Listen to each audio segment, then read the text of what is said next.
नमस्कार मित्रांनो. आजपासून आपण 7वीच्या भूगोलच्या पुस्तकाला सुरुवात करत आहोत. चला तर मग बघूया. या पुस्तकामध्ये आपल्याला कोणत्या पाठाची माहिती बघायची आहे. बघा, पुस्तकाच्या सुरुवातीला आपल्याला भारताच्या संविधानामधील भाग 4 क बद्दल माहिती दिली आहे. यावर आपल्याला प्रश्न विचारले जातात, की भाग 4 क कशा संदर्भात आहे? बघा या ठिकाणी दिला आहे, नागरिकांची मूलभूत कर्तव्य दिली आहे भाग 4 क मध्ये. आणि दुसरा प्रश्न असतो, नागरिकांची मूलभूत कर्तव्य हे कोणत्या आर्टिकलमध्ये येते, कोणत्या कलममध्ये येते? तर बघा 51 क ह्या अनुच्छेदमध्ये दिलं आहे नागरिकांची मूलभूत कर्तव्य. आणि नागरिकांची मूलभूत कर्तव्य कोणती आहे? या प्रकारचा सुद्धा प्रश्न असते. बघूया आपण नागरिकांची मूलभूत कर्तव्य. अनुच्छेद 51 क मधील मूलभूत कर्तव्य बघत आहोत आपण. प्रत्येक भारतीय नागरिकाचे हे कर्तव्य असेल की त्याने पहिलं कर्तव्य, प्रत्येक नागरिकाने संविधानाचे पालन करावे. हे लक्षात राहू द्या. प्रत्येक नागरिकाने संविधानाचे पालन करावे. संविधानातील आदर्शाचा, राष्ट्रध्वज व राष्ट्रगीताचा आदर करावा. स्वातंत्र्याच्या चळवळीला प्रेरणा देणाऱ्या आदर्शाचे पालन करावे. तिसरं कर्तव्य, देशाचे सार्वभौमत्व, एकता व अखंडत्व सुरक्षित ठेवण्यासाठी प्रयत्नशील असावे. आपल्या देशाचे रक्षण करावे. देशाची सेवा करावी. सर्व प्रकारचे भेद विसरून एकोपा वाढावा व बंधुत्वाची भावना जोपासावी. स्त्रियांच्या प्रतिष्ठेला कमीपणा आणतील अशा प्रथांचा त्याग करावा. हे एक लक्षात राहू द्या. आपल्याला विचारल्या जातात या प्रकारचे कर्तव्य. स्त्रियांच्या प्रतिष्ठेला कमीपणा आणतील अशा प्रथांचा त्याग करावा. आपल्या संमिश्र संस्कृतीच्या वारसाचे जतन करावे. हे सुद्धा एक लक्षात घ्या.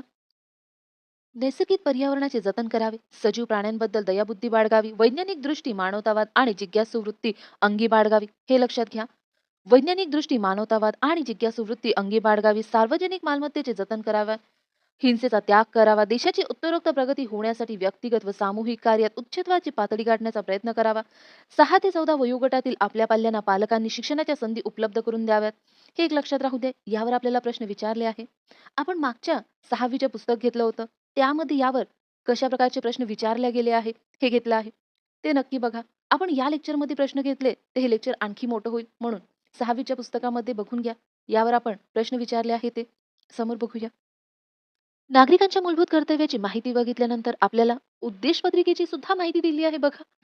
आपण स्टेट बोर्डच्या कोणत्याही पुस्तकाचा अभ्यास करताना आपल्याला उद्देश पत्रिका आणि नागरिकांची मूलभूत कर्तव्याबद्दल माहिती दिलेली असतेच. यावरून आपण अंदाज लावू शकतो की आपल्यासाठी उद्देश पत्रिका व नागरिकांची मूलभूत कर्तव्ये किती महत्वाची असू शकते.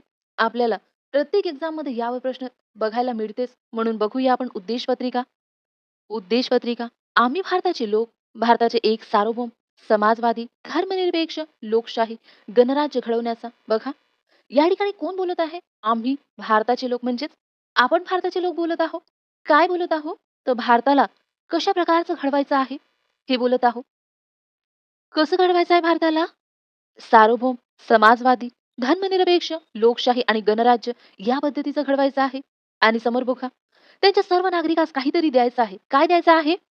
न्याय द्यायचा आहे, स्वातंत्र्य द्यायचं आहे, समानता द्यायची आहे आणि या ठिकाणी बंधुता. हा क्रम लक्षात राहू द्या. यावर आपल्याला प्रश्न विचारला आहे. आणि आणखी एक प्रश्न विचारले जाते, न्याय कोणत्या प्रकारचा द्यायचा आहे? सामाजिक न्याय द्यायचा आहे, आर्थिक न्याय द्यायचा आहे, राजनीतिक न्याय द्यायचा आहे. त्यानंतर स्वातंत्र्य कोणत्या प्रकारचे द्यायचे आहे बघा, विचार, अभिव्यक्ती, विश्वास, श्रद्धा व उपासना यांचे स्वातंत्र्य द्यायचं आहे. स्वातंत्र्याबद्दल माहिती कशामध्ये दिली आहे? मूलभूत हक्कांमध्ये दिली आहे. हे लक्षात राहू द्या. आपल्याला या प्रकारचा सुद्धा प्रश्न विचारला गेला आहे. आणखी समानता द्यायची आहे. समानता कशी पाहिजे? दर्जाची व संधीची समानता देत आहे. बघा, निश्चितपणे प्राप्त करून देण्याचा आणि त्या सर्वांमध्ये व्यक्तीची प्रतिष्ठा व राष्ट्राची एकता आणि एकात्मता यांचे आश्वासन देणारी बंधुता प्रवर्धित करण्याचा संकल्पपूर्वक निर्धार करून आमच्या संविधान सभेत आज दिनांक 26 नोव्हेंबर 1949 रोजी याद्वारे हे संविधान अंगीकृत आणि अधिनियमित करून स्वतःप्रत अर्पण करीत आहोत. हे लक्षात घ्या. आपण यानंतर पाठाची नावं बघू. आपल्याला कोणत्या पाठाची माहिती घ्यायची आहे ते? आपल्याला ऋतुनिर्मिती भाग 1 बघायचा आहे. सूर्य, चंद्र व पृथ्वी आपल्यासाठी महत्वाचा आहे. भरती ओटी हा सुद्धा महत्वाचा आहे पाठ. हवेचा दाब, वारे 6वा पाठ. नैसर्गिक प्रदेश 7वा. मृदा 8वा. ऋतुनिर्मिती भाग 2 आपल्यासाठी हा पाठ महत्वाचा आहे. यावर आपल्याला प्रश्न विचारले जातात. 9वा पाठ. कृषी, मानवी वस्ती, समोच्च रेषा, नकाशा व भूरूपे हे आपल्यासाठी महत्वाचं नाही. बघा, भौगोलिक शब्दांचे काही विस्तारित अर्थ सुद्धा दिला आहे पुस्तकाच्या शेवटी. हे सुद्धा आपल्यासाठी महत्वाचे आहे.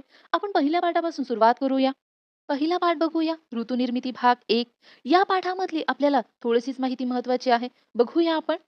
थोडे आठवूया. पृथ्वीवर दिन व रात्र कशामुळे होते? पृथ्वीच्या सूर्याभोवती प्रदक्षिणा घालण्याच्या क्रियेस काय म्हणतात? बघा, काय म्हणतात कुणाला आठवते का? परिवलन म्हणतात की परिभ्रमण म्हणतात? पृथ्वीला या क्रियेस किती कालावधी लागतो? आपला देश कोणकोणत्या गोलार्धामध्ये येतो? आठवते का कोणाला? कोणाला आठवत असेल तर कमेंट बॉक्समध्ये नक्की सांगा. या प्रकारचे आपल्याला प्रश्न विचारले जातात. बघा, या प्रकारची आपली पृथ्वी आणि आपला भारत कुठे आहे? या ठिकाणी आहे. म्हणजेच काय झालं? उत्तर गोलार्धामध्ये येते आणि आता बघा, आपला भारत कुठे येईल? पूर्व गोलार्ध. म्हणजेच काय? उत्तर पूर्व गोलार्धामध्ये आपला भारत येतो. हे लक्षात राहू द्या. आपल्याला राज्यसेवेमध्ये सुद्धा या प्रकारचे प्रश्न विचारले आहे. पृथ्वीवर सूर्यकिरणे सर्व ठिकाणी लंबरूप का पडत नाही? या ठिकाणी आपल्याला एक तक्ता बनवायला सांगितलं आहे. ते आपल्या एक्झामच्या दृष्टीने महत्त्वाचं नाही. ही माहिती आपल्यासाठी महत्त्वाची नाही. इथून बघा, पृथ्वीला परिवलनासाठी सुमारे 24 तास लागते. बघा, पृथ्वीला परिवलनासाठी किती तास लागतो? 24 तास. आणि परिवलन म्हणजे काय? तर पृथ्वी स्वतःभोवती फिरण्याच्या क्रियेला परिवलन म्हणतात. पृथ्वी स्वतःभोवती फिरताना पश्चिमेकडून पूर्वेकडे फिरते. यावर आपल्याला राज्यसेवेमध्ये प्रश्न विचारला आहे. लक्षातच ठेवा. पृथ्वी स्वतःभोवती कशी फिरते? पश्चिमेकडून पूर्वेकडे फिरते. पृथ्वीच्या या परिवलनामुळे दिवसाच्या स्वरूपात कालगणना करणे शक्य झाले आहे. सूर्योदय, मध्याह्न, सूर्यास्त तसेच दिनमान व रात्रमान या दिवसाच्या वेगवेगळ्या वेळेच्या अवस्था आपण अनुभवत असतो. क्षितिजावरील उगवत्या व मावळतीच्या ठिकाणामध्ये बदल का होत असतील? बघा, हा एक प्रश्न आहे. क्षितिजावरील उगवतीच्या व मावळतीच्या ठिकाणामध्ये बदल का होत असतील? यासाठी एक कृती दिली आहे. ती कृती आपल्यासाठी महत्वाची नाही. या पाठामध्ये आपल्याला एवढीच माहिती महत्वाची होती. या ठिकाणी हा पाठ संपतो. या ठिकाणी आपण थांबूया. आजची माहिती तुम्हाला आवडली असेल तर व्हिडिओला लाईक करा, शेअर करा आणि कमेंट करून नक्की सांगा. थँक